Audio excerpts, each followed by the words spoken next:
Hello friends, welcome to Kavi foods. இன்றைக்கி ப்ரெட்டை வச்சு சூப்பரான ஒரு ஸ்வீட் பண்ணலாம் ஃப்ரெண்ட்ஸ். ப்ரெட் அல்வா எப்படி செய்யலான்னு பார்க்கலாம் வாங்க. ப்ரெட் அல்வா செய்கிறதுக்கு நான் 8 ஸ்லைஸ் ப்ரெட் எடுத்துருக்கிறேன். இது வீட் ப்ரெட் இல்லை ஒயிட் ப்ரெட் எதாக இருந்தாலும் எடுத்துக்கலாம். எடுத்துகிட்டு அந்த ஓரங்களையெல்லாம் கட் பண்ணி எடுத்துடலாம். ஓரங்களையெல்லாம் கட் பண்ணதுக்கப்புறம் இந்த ப்ரெட்டை 4 பீஸாக கட் பண்ணி எடுத்துக்கலாம். அப்போ தான் ஆயிலில் ஃப்ரை பண்ண கரெக்டாக இருக்கும். இப்போ ஆயில் சூடு பண்ணிவிட்டு அதில் இந்த ப்ரெட்டை போட்டு பொரித்து எடுத்துக்கலாம். நல்லா கோல்டன் ப்ரௌன் ஆக வரைக்கும் ஃப்ரை பண்ணிக்கலாம்.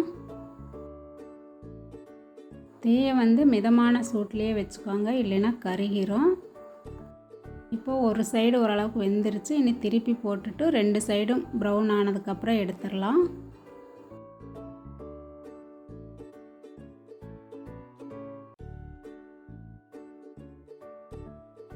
இப்போது இன்னொரு சைடும் வெந்துருச்சு. இனி இதை எடுத்து தனியாக வச்சிடலாம். இந்த அளவுக்கு இருக்கணும். இப்போ எடுத்து வச்சிடலாம். இனி ஒரு நான்ஸ்டிக் கடாய் ஸ்டவ்வில் வச்சுட்டு சூடானதுக்கப்புறம் ஒரு 2 ஸ்பூன் அளவுக்கு நெய் சேர்த்துக்கலாம். இது முந்திரி திராட்சை வறுக்கிற அளவுக்கு தான், அதுக்கு பார்த்துட்டு நீங்கள் சேர்த்துக்கோங்க. இது உருகினதுக்கப்புறம் முந்திரியை போட்டு வறுத்துக்கலாம்.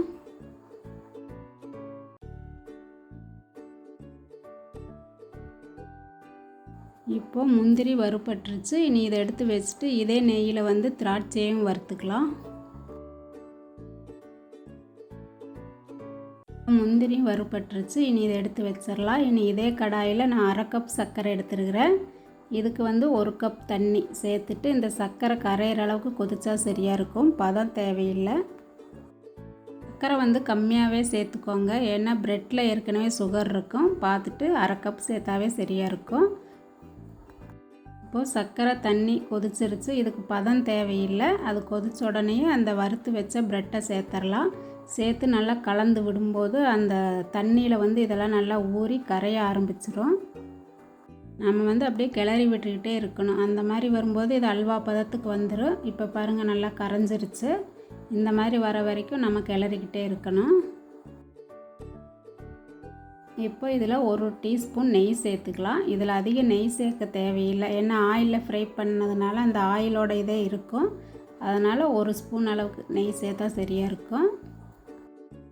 இனி இதில் 1 டீஸ்பூன் ஏலக்காய் தூள் சேர்த்துட்டு இதை நல்லா கலந்து விட்டுறலாம்.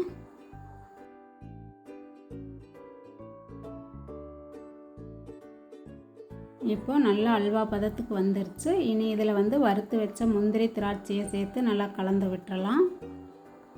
ப்ரெட்டை வச்சு நிறைய ரெசிபி பண்ணலாம். இந்த மாதிரி ப்ரெட் அல்வா செஞ்சு பாருங்கள், ரொம்ப சூப்பராக இருக்கும். நீங்களும் வீட்டில் ட்ரை பண்ணி பாருங்கள். இந்த வீடியோ உங்களுக்கு பிடிச்சிருந்தா லைக் பண்ணுங்கள், ஷேர் பண்ணுங்கள். கவி ஃபுட்ஸ் சேனலுக்கு சப்ஸ்கிரைப் பண்ணுங்கள்.